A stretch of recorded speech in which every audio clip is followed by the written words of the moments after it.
Hello friends, आज हम explain करने वाले हैं बैटल्स थ्रू द हेवन के एपिसोड 132 को। और इस एपिसोड में आपको बहुत मजा आने वाला है। या तो शुरू करते हैं बिना किसी देर के। तो एपिसोड की शुरुआत में हमें एक हॉल दिखाया जाता है जहां पर हॉल ऑफ सॉल का एक एल्डर जिसका नाम ओल्ड गुड गाई विंग है वो अपीयर होता है। और वो यहाँ पे शाओ यन और मास्टर के सामने आ खड़ा होता है। और जिसको देखकर मास्टर भी समझ जाते हैं कि अब उनका यहाँ से निकलना बहुत मुश्किल हो गया है। और वो दिल ही दिल में ये भी सोचते हैं कि क्या हॉल ऑफ सॉल्स के लिए मैं इतना ज़्यादा इंपॉर्टेंट हूँ कि उन्होंने मेरे लिए इस बला जाय सिंह को यहाँ पर छुपाया हुआ था। जिसको देख के जाय सिंह भी मास्टर को कहता है कि हाँ, चीज मास्टर तुम्हारे अंदर इतने इंटरेस्टेड है और उसके अलावा हमारा एक और भी प्लान था कि एक और बड़ी मछली को भी पकड़ने का, और वो था शाओ यन। हमें मालूम था कि शाओ यन तुम्हें यहाँ पर बचाने जरूर आएगा और इसलिए मैं यहाँ पर ही, लेकिन तुमने मेरी प्रेजेंस को नोटिस नहीं किया। जिसके बाद शाओ यन और मास्टर जाय जिंग को देखने लगते हैं और जाय जिंग शाओ यन को पॉइंट आउट करते हुए बोलता है कि तुम ही वो शाओ फैमिली के लास्ट मेंबर होना जिसके पास वो तुशी एशियन जेड का पीस है। जिस पर शाओ यन उसकी बात को बहुत गौर से सुनने लगता है और वो जाय जिंग जिसको पे उसको बोलता है, हमने तुम्हारे फादर को बहुत टॉर्चर किया और मारा, मगर वो बुड्ढा फिर भी कुछ भी नहीं बोला और तुम ही वो आखिरी बंदे हो जिसके पास वो तुशी एशियन जेड का पीस है। तो तुम्हारी जिंदगी तुम्हारे हाथ में ही है। अगर तुम हमें वो जेट का पीस दे देते हो तो मैं तुम्हें यहाँ पे जाने दूंगा। लेकिन उसकी ये बात सुनते ही शाओ यन फुल आग बुरा हो जाता है और जाय जिंग के ऊपर हमला करने लगता है। जिस पर मास्टर उसके ऊपर कंधे पर हाथ रखते हुए बोलते हैं कि जाय जिंग और तुम्हारी पावर लेवल में बहुत ज्यादा डिफरेंस है, तो इसलिए इस वक्त उसके साथ लड़ने का सीधा सीधा मतलब है कि अपने आप को मौत के मुंह में धकेलना। तो फिलहाल यहाँ से भागने का सोचो। जिस पर शाओ यन मास्टर की बात को समझ जाता है और भागने की टेक्निक सोचने लगता है कि उसके दौरान ही जाय जिंग अपनी टुईकी को बाहर निकाल कर वहाँ पर एक स्ट्रॉन्ग अटैक को चार्ज करने लगता है। जिसको देखते ही शाओ यन भी अपने 3 फायर मिस्टीरियस चेंजेस को एक्टिव कर लेता है और अपने 3000 बर्निंग फ्लेम के ड्रैगन को समन कर लेता है। तो जैसे ही जाय जिंग शाओ यन और मास्टर के ऊपर अटैक करता है तो शाओ यन अपने उस ड्रैगन को उस अटैक के अंदर मार देता है, जिससे वहाँ पर इतना खतरनाक वाला एक्सप्लोजन होता है कि हॉल के पिलर्स और उसकी दीवारें तक को में दरार आ जाती है। जिसको देख कर मास्टर भी समझ जाते हैं कि शाओ यन इस जाय जिंग के आगे रेजिस्ट तो कर पाएगा। जिसको देख के मास्टर को भी शाओ यन पर कॉन्फिडेंस आ जाता है और शाओ यन भी मास्टर को कहता है कि मास्टर आप मेरी अंगूठी में रेस्ट कीजिए, इस जाय जिंग को तो मैं देख लूंगा। अगले ही लम्हे में जाय जिंग शाओ यन के ऊपर अपने 100 लॉक चेन से हमला करने लगता है, जिसको शाओ यन बहुत आसानी से डॉज कर लेता है अपने 3000 लाइटनिंग मूवमेंट की वजह से। जिस पर जाय जिंग शाओ यन को देखकर इम्प्रेस होता है और बोलता है कि तुम्हारे एक्शंस तो बहुत तेज हैं लड़के। जिस पर वो शाओ यन के ऊपर हमले की रफ्तार को और ज़्यादा बढ़ा देता है, लेकिन शाओ यन उन्हें बहुत आसानी से डॉज कर लेता है। और फिर शाओ यन अपने हैवी रोलर सॉर्ड को बाहर निकालता है और उसको चार्ज करके जाय जिंग के ऊपर फ्लेम स्प्लिट सुनामी मारने लगता है। जी हाँ, फ्लेम स्प्लिट सुनामी, वही अटैक जो कि एक पहाड़ को 2 हिस्सों में कर सकता है। लेकिन जैसे ही शाओ यन जाय जिंग के ऊपर ये अटैक करता है तो जाय जिंग उसके अटैक को एक हाथ से पकड़ लेता है और इस तरह पकड़ के तोड़ देता है कि उससे जो निकलने वाला ऑरा होता है, भाई साहब शाओ यन उससे खुद ही पीछे गिरते चला जाता है। और शाओ यन अपने आप को बचाने के लिए अपना हैवी रूलर सॉर्ड इस्तेमाल करता है जो कि उस ऑरे को ब्लॉक करता है। उसके बाद जाय जिंग फौरन शाओ यन के पीछे आ जाता है और उसके ऊपर हमला करने लगता है कि वहाँ से अचानक पोर्टल ओपन होता है और हरा सा एंग्री बुद्धा लोटस बाहर आ जाता है और वो फट जाता है। उस फायर लोटस से जाय जिंग को कुछ खास फर्क तो पड़ता नहीं है, तो इसलिए वो इस बात से और गुस्सा हो जाता है। और जो दाऊद लेवल पर ब्रेक करते हुए हर कल्टीवेटर को एक फ्रेम मिलता है ना जो पीछे उसके लगा होता है, जो जिसे शो होता है कि वो दाऊद है। जाय जिंग के पास कोई ऐसी दाऊ स्किल होता है जो उसी तरह के फ्रेम को एक फॉर्मेशन में बदल देता है, जिससे वो बंदों को पकड़ने के लिए इस्तेमाल करता है। और वो पलक चपकते ही वो अंधा कब फंस जाता है उस चीज़ के अंदर आके वो अगले को भी नहीं पता चलता। लेकिन जाय जिंग इसी चीज़ का इस्तेमाल करके शाओ यन को पकड़ लेता है और फिर उसके बाद वो अपने एक खतरनाक दाऊ स्किल का इस्तेमाल करता है जिसका नाम होता है स्टार प्लकिंग हैंड, एक स्पिरिचुअल हैंड होता है जो कि जिससे वो शाओ यान की बॉडी को पकड़ के तबाह कर देता है। मगर यहाँ पे भी जाई जिंग का मामू बन जाता है भाई साहब, क्योंकि वो शाओ यान की असली बॉडी तो होती नहीं, वो होती है एक 3000 इल्यूजनरी बॉडी, जिसकी वजह से जाई जिंग और गुस्सा हो जाता है और शाओ यान को बोलता है, चूतिया लड़के, तूने मुझे ओल्ड जाई जिंग को बेवकूफ़ बनाया। जिससे वो शाओ यान को कहता है कि अब तो तेरा मरना पक्का है। जहाँ पे शाओ यान हॉल ऑफ सोल से बाहर निकलता है और देखता है कि फेंग जुनदे और ओल्ड मुगू के दरमियान में खतरनाक फाइट चल रहा होता है, जिसमें ओल्ड मुगू का पावर लेवल तो कम ही होता है, लेकिन वो फेंग शियान को वो खतरनाक तरीन पकड़ दे रहा होता है, पिट भी रहा होता है। क्योंकि यार दाओ जोन के स्टार्स में बहुत ज़्यादा फर्क है। यहाँ पर अपना हमें ताई जान जुनदे दिखाई देते हैं जो कि हॉल ऑफ सोल के एल्डर की सही बैंड बजा रहे होते हैं, और यहाँ हमें अपनी चुटकी जियान भी नजर आती है जो कि अपने एंड्स के साथ हॉल ऑफ सोल्स के दाऊ जोंग्स की बैंड बजा रही थी, और लिटिल फेरी डॉक्टर, अर्थ डेमन पपेट और किन त्यान और एक और हॉल सोल का एल्डर भी आपस में धड़के से लड़ रहे थे। यहाँ शाओ यान उन तरफ धाड़ के बोलता है, रिट्रीट करो, मास्टर मिल चुके हैं। इसके बाद वो सब यान भागते हैं अपने टीम को लेके कि अचानक से पीछे से एक आवाज़ आती है, सोल लॉक बैरियर। इसके बाद शाओ यान समझ आता है कि ओल्ड को जाई जिंग उसे ढूंढ लिया है और जाई जिंग यहाँ पर आने वाला होगा। तो शाओ यान अपनी टीम के साथ वहाँ खड़ा हो जाता है और उस बैरियर को बनते देख रहा होता है कि अचानक वहाँ के जो 5000 होते हैं, जिसमें ओल्ड मूगू और कीन तियान और बाकी जो 3000 होते हैं, उनके सामने एक स्पेस फटता है और उसमें से निकलता है अपना ओल्ड गोस्ट जाई जिंग। भाई साहब, स्टूडियो ने ओल्ड जाई जिंग को इतना पावरफुल और ख़तरनाक दिखाया ना कि जब जाई जिंग अपने पाँव पर स्पेस पे ही रखते हैं ना, तो वहाँ नीचे से स्पेस क्रैक होने लग जाता है, जैसे पता नहीं कोई दाऊ शैंग लेवल का बंदा है। क्योंकि हमें पिछले भी बंदे दिखाए जाते हैं दाऊदन में, फेंग शियान, ताई जान, उनकी दफ़ा ऐसा नहीं होता, लेकिन अब ये जाई जिंग अपना स्पेस पे पाँव रखता है ना, तो ऐसा लिटरली स्पेस क्रैक होने लग जाती है। और फेंग शियान और ताई जान बंदे समझ जाते हैं कि भाई ये बंदा बिल्कुल नॉर्मल नहीं है और हमें इसको रोकने के लिए कुछ ना कुछ करना ही पड़ेगा। जहाँ पे ओल्ड गू जाई जिंग अपने पिछले जो एल्डर्स होते हैं, जिनमें ओल्ड मूग और किंग त्यान और बाकी 5000 जो होते हैं, उन्हें बोलते हैं कि बाकी सब बंदे मैं तुम पे छोड़ता हूँ, इस शाओ यान को मैं अपने हाथों से मारूंगा।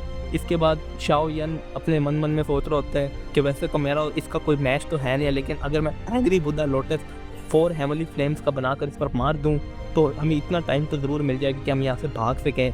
लेकिन बाद वहाँ पर अगेन एक आइकॉनिक फाइट स्टार्ट हो जाती है, जिसमें हॉल ऑफ सोल्स के 5 दाऊ जोन्स और Feng जुनदे, little fairy doctor, sky daemon puppet और अपनी लिटिल जियान आपस में लड़ने लगते हैं। माफ़ी चाहता हूँ, मैंने पीछे स्काई डेमन पपेट को डेमन पपेट बोला था, तो मिस्टेक को सही कर लेना।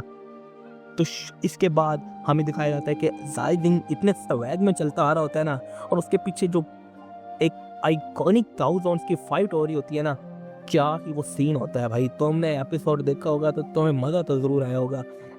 इसके बाद हम देखते हैं कि जिंग एक फ्लैश अटैक लॉन्च कर देता है शाओ यान के ऊपर, जो कि लिटिल फेरी डॉक्टर अपनी एल्डर के साथ फाइट के दौरान देख के सोचने लग जाती है कि क्या शाओ यान इस अटैक से बच भी पाएगा, और वो शाओ यान की तरफ अटैक बढ़ता जा ही रहा होता है, और शाओ यान अपने लोटस के ऊपर फुल फोकस होकर उसे क्रिएट कर होता है कि अचानक से वो अटैक शाओ यान को लगने ही लगता है कि वो ब्लास्ट हो जाता है। तो जैसे ही वहाँ पे उस एक्सप्लोजिव की एशेस खत्म होती हैं, हमें दिखाई जाती है जियान जो अपनी फुल बॉडी में आ चुकी थी, और भाई स्टूडियो ने उसको क्या ही वो खाली दिखाया कि जब वो भी स्पेस के ऊपर अपने पाँव रखती थी, आई थिंक अपने चलने से स्पेस को क्रैक कर देता था, same as it is little जियान भी ऐसे ही अपने चलने से स्पेस को क्रैक कर दे रही थी। और वो इस कॉन्फिडेंस से शाओ यान के सामने खड़ी होती है और शाओ यान को बोलती है कि मैं तुम्हें कुछ टाइम लेके देती हूँ और तुम इस अपने फायर लोटस की फॉर्मेशन को पूरा कर लो। और तुम्हें याद तो होगा यार कि जब शाओ यान फिनिक्स ट्राइब के विंग्स को रिफाइन कर रहा था, तो तब उसको ये पांच ग्लव्स पंच मिले थे यार, क्या इसको बोलूँगा मैं, तो तब उसने जियान ने उसे ले लिए थे। अब जियान इन्हीं ग्लव्स का इस्तेमाल करते हुए जाई जिंग के ऊपर टूट पड़ती है और जाई जिंग को इतना सख्त अटैक करते हैं कि जाई जिंग एक 5 स्टार दाऊ जोन पीछे घिसका जाता है। एब्सोल्युटली बहुत स्ट्रॉन्ग होगा, जिसकी वजह से वो जाई जिंग पीछे घिसका जाता है। लेकिन जाई जिंग को समझ आ जाता है कि ये लड़की बिल्कुल भी नॉर्मल नहीं है, और जियान उसको बिल्कुल भी अगला देखने देती है या उस पर एक और अटैक कर देती है, जिसको जाई जिंग बहुत आसानी से डॉज कर लेता है। लेकिन जाई जिंग भी अब पीछे नहीं हटने वाला होता और वो अपनी टॉर्च को बाहर निकाल के दिया के ऊपर एक मल्टीपल स्वॉर्ड अटैक कर देता है, जिसको जिया बहुत आसानी से डॉज कर लेती है। इस दौरान जाइदिंग जो है ना वो जियान को पीछे फेंकता है और अपने स्वॉर्ड से ना स्पेस को फाड़ने लगता है, जिससे वो एक स्पेस लॉक का नाम देता है, अटैक करता है, जिसमें जो पूरा इर्द गिर्द का होल स्पेस होता है ना वो लॉक हो जाता है। जिसको देख के जिया जाइदिंग को कहती है, अबे बेवकूफ़, अभी तुम्हारी इतनी हिम्मत नहीं हुई कि तुम मेरे सामने स्पेस की पावर्स के साथ खेलो। और जियान उसके उस स्पेस लॉक को बहुत आसानी से तोड़ देती है, जिसको देख के जाइदिंग के एकदम भाई तोते उड़ जाते हैं। और वो सोचता है कि भाई ये कौन सा टैलेंट है, ये लड़की किसका बैकग्राउंड क्या है कि जिसने मेरे 5 स्टार दाऊद के अटैक को इतनी आसानी से डॉज कर दिया और बल्कि नष्ट ही कर दिया। तो जाइदिंग समझ जाता है कि भाई ये लड़की कोई आम नहीं। कुछ सोच ही रहा होता है कि रियन अपनी बॉडी से अपनी डोकी को निकालती है और एक खतरनाक ड्रैगन समन करती है। ड्रैगन की पावर इतनी ज़्यादा होती है कि उसके इर्द गिर्द का जो स्पेस होता है ना उसमें क्रैक आना शुरू हो जाते हैं। और ये देख के जाइदिंग को भी समझ आ जाती है कि ये अटैक कोई नॉर्मल अटैक नहीं होने वाला। तो जाइदिंग भी अपना एक खतरनाक अटैक बनाता है, जिसमें से वो अपनी स्पेस को फाड़ता है और उस स्पेस में से कोई एक डरावनी सी खतरनाक सी आंख निकलती है, जो कि उस ड्रैगन के ऊपर अटैक कर देती है। और वो ड्रैगन भी जाके उस अटैक के अंदर लग जाता है, जिससे एक खतरनाक एक्सप्लोजन होता है। एक्सप्लोजन पे जो हमारा जाइदिंग है ना भाई साहब, वो पीछे धकेला जाता है। ये तुम लोग खुद ही सोचो, जो दिया है जिसको तुम छोटी बच्ची समझते हो, उसके फुल बॉडी में इतना पावर है कि वो 5 का दूसरों को पीछे घसीट सकती है भाई। तो तुम खुद ही इसका पावर सोच लो। अब जाइदिंग ये सब कुछ देख के समझ आता है कि ये लड़की कोई नॉर्मल लड़की नहीं है, और वो मुंह में कुछ बड़ा बढ़ाने लगता है कि भाई इसका बैकग्राउंड क्या है, यहाँ पे क्यों आई है। और इसके बाद जिया जो है वो बिल्कुल कॉन्फिडेंस में आके जाइदिंग के ऊपर एक पंच अटैक करने लगती है कि इसी दौरान जो जिया का जो पावर लेवल होता है ना वो एकदम से घट के पहले जैसा हो जाता है। मतलब जिया दोबारा से बच्ची बन जाती है इतने खतरनाक फाइट के दौरान में। और जिया और जाइदिंग इसको देख के समझ जाता है कि ओह फाइनली मुझे अब इसको और नहीं रोकना पड़ेगा। और जाइदिंग अपनी उसी खतरनाक फॉर्मेशन का इस्तेमाल करने लगता है, जिसमें वो जिया को फौरन से जकड़ लेता है। अब जाइदिंग यहाँ पे कहता है कि अब शुक्र है मुझे अभी तुर्की को और नहीं रोकना पड़ेगा। और दूसरी तरफ जब वो डायरेक्शन में देखता है तो शाओयान फोर्सफुली 4 हेवनली फ्लेम को मर्ज कर रहा होता है, जो कि वो कंप्लीट होने वाले होते हैं। इसको देखते जो जाइदिंग होता है अपने स्टार प्लकिंग हैंड का इस्तेमाल करता है, वही फॉर्मेशन जो उसने पीछे शाओयान को पकड़ने के लिए की थी। और उस फॉर्मेशन में जो जिया है वो बिल्कुल फंस चुकी थी फॉर्मेशन के अंदर। और जिया को वो मारने वाला होता है और जिया की आंखों में वो अपने लिए मौत का दर्द पीता है। और इस बैटल टू द एंड में आपको जिया नजर आएगी, जो इसको पहली दफा अपनी आंखों में मौत नजर आ रही थी अपनी।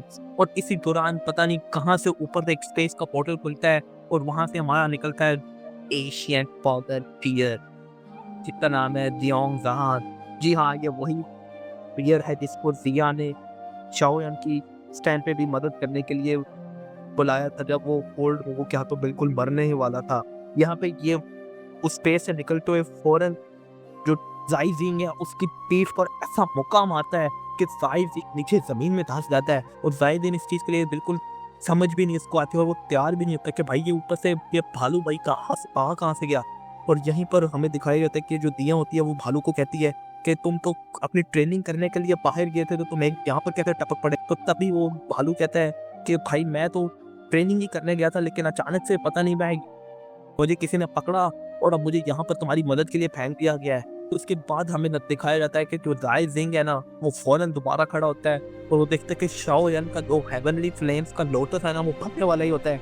और जाइदिंग समझ जाता है और उसे पता होता है कि जो फ्यूजन जो हेवनली फ्लेम्स का होता है ना उससे जो होने वाला एक्सप्लोसिव है वो बहुत डिस्ट्रक्टिव होता है। यहाँ तक कि वो अपने से बड़े अपोनेंट को मारने की तो ताकत रखता ही रखता है, साथ अगर ना मारे तो इतना इंजर्ड जरूर कर जाता है कि उसको सर्कमस्टांसेस देखने को मिल सकते हैं। तो वो जो जाइदिंग है उन शाओयान की तरफ दौड़ता है उसको मारने के लिए कि और वहीं पर दूसरी तरफ जो जिया होती है वो सब ये देख रही होती है। और वो जो जोंग खान होता है उसको बच्चों की तरह बोलती है कि जाओ बेवकूफ पागल भालू, उसको जाके पकड़ो कि वो शाओयान की तरफ ना पहुंच पाए। यहीं पे जो हमारा भालू भाई होता है वो फौरन भागता है उसके पीछे, बिल्कुल उसके पीछे भागता है।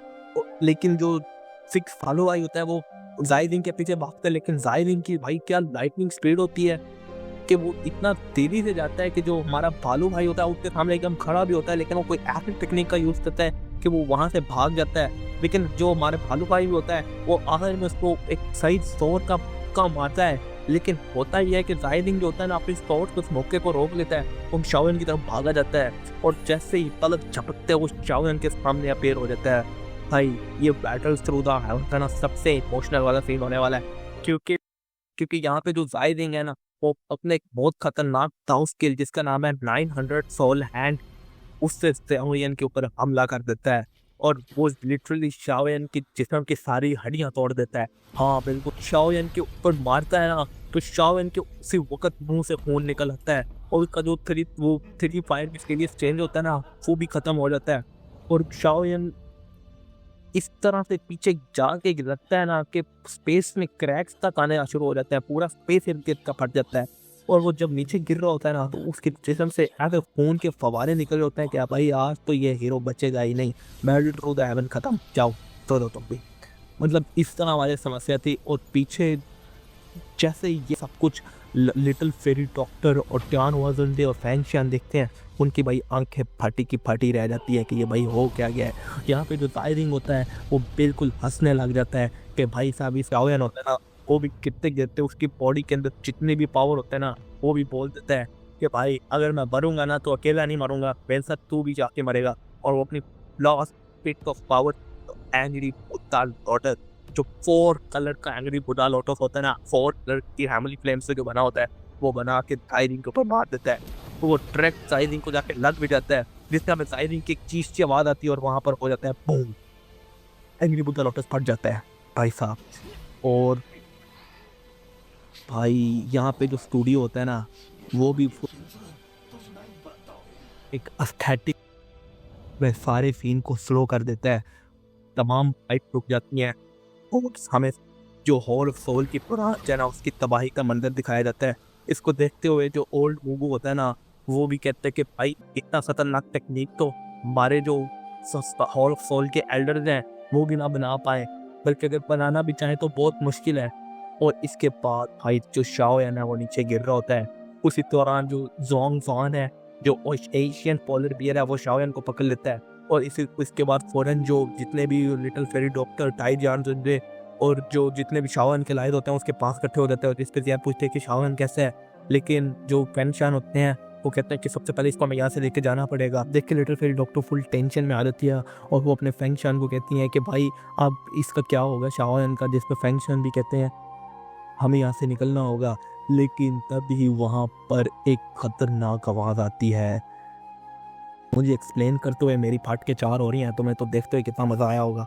शाओयन तुम पहले वो आदमी हो जिसने हॉल ऑफ सोल को इस हद तक तबाह किया और नुकसान पहुँचाया है। और वहाँ से वो 2 एल्डर्स बाहर आते हैं और दूसरी तरफ स्टूडियो सीन शिफ्ट करता है एक बंदे की तरफ जिसका हाथ नहीं होता और वो कोई बंदा और नहीं, वो होता है old ghost side. Old ghost side इनका हाथ पकड़ जाता है, बिल्कुल होया होता है। वो जैसे ब्लैक चांदुल को देखता है तो वो बोलता है कि ये दुश्मन है, मार दो इन्हें। और वाइट और ब्लैक चांदुल बोलते हैं मार दे इन्हें, तुमने सिर्फ नंबर बनाने के चक्कर में हॉल ऑफ सोल की ब्रांच की पूरी ऐसी की तैसी करवा दी और तुम खुद भी हद तक इंजर्ड हो गए। अगर तुम हमें पहले ही स्पेशल जेट को क्रश करके बुला लेते तो हम इतना नुकसान ना देखना पड़ता। इसके बाद जो जो दोनों चांदुल होते हैं ब्लैक और वाइट, वो अपने हैंड से जो फायर लोटस के पहले वाइट जितने भी फ्लेम होते हैं ना फ्लेम वेव उन्हें ख़त्म कर देते हैं, जिसको देखते जो फैंगशियान होता है ना वो समझ जाता है कि अब यहाँ से हमारा निकलना मुश्किल ही नहीं नामुमकिन है।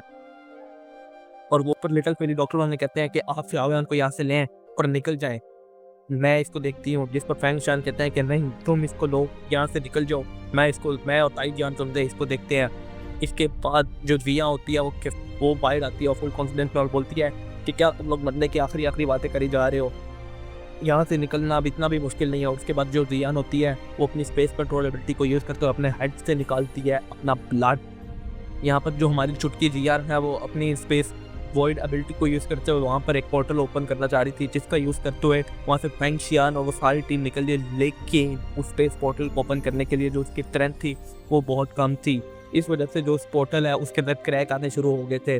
लेकिन इसी दौरान जो वाइट और ब्लैक चांद होते हैं वो अपना एक फॉर्मेशन लॉन्च कर देते हैं और वो फॉर्मेशन खतरनाक होती है। और अगर वो फॉर्मेशन इनके ऊपर लग जाती तो भाई ये तो गए थे। लेकिन यही देखते हुए जो हमारे ताई जान बंदे होते हैं ना, जिनको हम लोहे की तलवार भी बोलते हैं, वो एक्शन लेते हैं और वो उस फॉर्मेशन के अंदर घुस जाते हैं। तो उसका टूल पावर का इस्तेमाल करते हुए वहाँ पर अपनी जो स्पिरिचुअल फोर्स होते हैं उन्हें बनाते हैं और उन्हें कंबाइन करके एक बहुत बड़ी फोर्स फॉर्मेशन के ऊपर अटैक कर देते हैं, जिससे वो फॉर्मेशन वहीं पर तबाह हो जाती है। जिसको देख के व्हाइट और ब्लैक चांद जोन जो होता है वो बिल्कुल शॉक रह जाते हैं यार, बिल्कुल शॉक कि भाई एक 2 स्टार 200 लेवल के बंदे ने हमारी फॉर्मेशन तोड़ दी। इसके बाद जो टाई जान जोंदे होता है ना, वो फौरन उन तमाम थाउजेंड्स के बीच में आते हैं, अपनी जो स्वॉर्ड होती है उसको निकाल के सोर्स स्पेस में मारते हैं और वहाँ से उसकी वजह से वहाँ पर एक बहुत खतरनाक फ्राइटनिंग प्रेशर बन जाता है, जो कि जो उधर खड़े हुए थाउजेंड होते हैं ना उन्हें फील हो रहा होता है। तो ये देख के जो फ्रेंच यान होते हैं हम फ़ौरन ताई जान की मदद करने के लिए जाते हैं, लेकिन वहीं पर जो हमारे ताई जान जुंदे होते हैं ना, ताई जान जुंदे कहते हैं कि नहीं अब तुम लोग वापस चले जाओ, यहाँ पर मैंने अपना दिमाग बना लिया है। याओ चैन तो अपने मेरी पीछे मदद करके मुझ पर एक एहसान किया था, आज मैं ताई जान उस एहसान का बदला चुकाऊंगा। और उसके बाद जो ताई जान जुंदे होते हैं वो अपनी सॉल्ट को और कक स्पेस में मारते हैं, जिससे उनकी जो पूरी टूटता दोस्त उनका जितना भी पावर होता है ना, उसका जितना भी पावर होता है ना वो सब उन डाउजन्स के ऊपर पड़ना शुरू हो जाता है। और भाई वो इतना खतरनाक वो काली पावर होता है ना कि जो जो हमारे जो दो टर्म्स होते हैं ना ब्लैक और वाइट, उन्हें तक वो और फील हो रहा होता है। और इसके बाद जो टाई जान बोलते होते हैं ना वो अपनी फुल पावर लगा के ना अपने आप को सेल्फ डिस्ट्रक्ट करने लगते हैं, जिस पे जो जो दो ज्ञान जोन होते हैं वो समझ जाते हैं कभी ये बेवकूफ़ अपने आप को सेल्फ डिस्ट्रक्ट करने लगा है। और उन्हें पता होता है कि जो एक दाउद जोन है अगर वो अपने आप को सेल्फ डिस्ट्रक्ट करे उस पर जो निकलने वाले जो एनर्जी का एक्सप्लोजन है ना वो बिल्कुल आम नहीं है। लेकिन जो हमारे ताईजान जोन होते हैं वो अपनी पूरी ताकत का इस्तेमाल करके उन जो पूरी का स्पेस होता है उसे ब्लॉक कर देते हैं। यहाँ पर जोन होते हैं वो भी कहते हैं कि इस स्पेस को तोड़ने वाला है, जल्दी से तोड़ो। लेकिन वहीं पे जो हमारे ताईजान जोन होते हैं वो खुद को सेल्फ डिस्ट्रक्ट कर लेते हैं और उसी दौरान पीछे से पोर्टल में साइंस का जो पोर्टल होता है उसमें भी क्रैक्स आने होते हैं, लेकिन बीम आता है और उस पोर्टल पे पड़ता है जिससे वो सब पोर्टल के अंदर खींचे जाते हैं और हमारे ताईजान जोन यहाँ पर बलि का बकरा बन जाते हैं। मतलब उनकी तो कुर्बानी चढ़ चुकी है और ये एपिसोड यहीं पर ख़त्म हो जाता है। तो भाईजान उम्मीद करता हूँ तुम लोगों को मेरी एक्सप्लेनेशन अच्छी लगी होगी। पहला वीडियो है, अगर कुछ गलती वगैरह हो गया हो तो भाई कमेंट्स में नीचे बता देना, मैं दोबारा फिर मेहनत इसको बहुत अच्छे से कर लूँगा। तो दुआ में याद रखना। शुक्रिया, चलता अगली वीडियो में मिलूँगा। Bye bye.